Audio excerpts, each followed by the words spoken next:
পহেলা বৈশাখ বাঙালি জাতির জন্য বড় একটা উৎসবে পরিণত হয়েছে।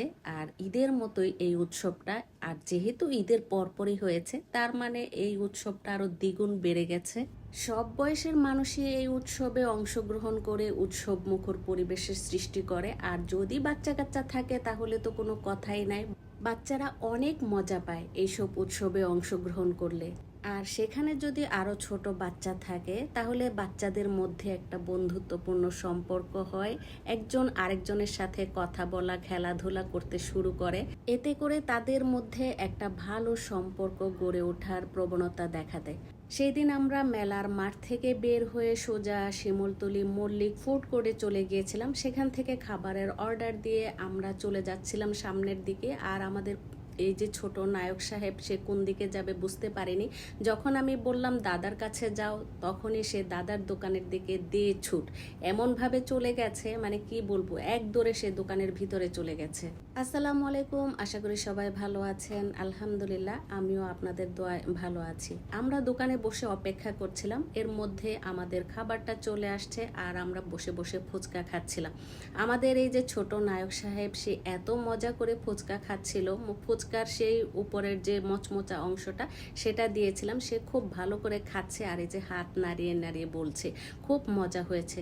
যাই হোক, এখানে আমরা ফুচকা খাচ্ছিলাম, দুটা ফুচকা আর একটা চটপটি নিয়েছিলাম। চটপটিটা আমার ভাতিজা বউ খুব পছন্দ করে, তাই তার জন্য চটপটি নিয়েছিলাম।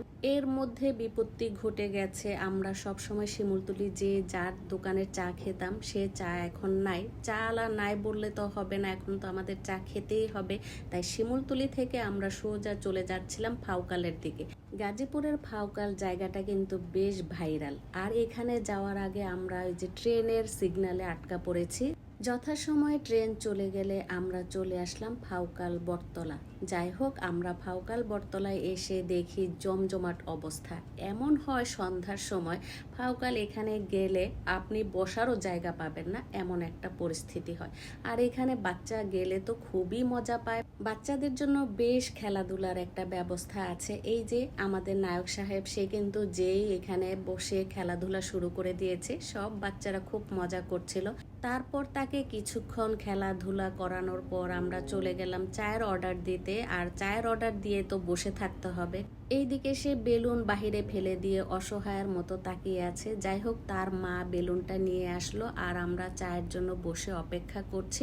এখানকার চাটা যে এত মজা, আমি অনেকবার চা খেয়েছি এখানে, তাই বারবার এখানে আমি চা খেতে আসি। যাই হোক, এই ছিল আমার ছোট্ট একটি ব্লগ।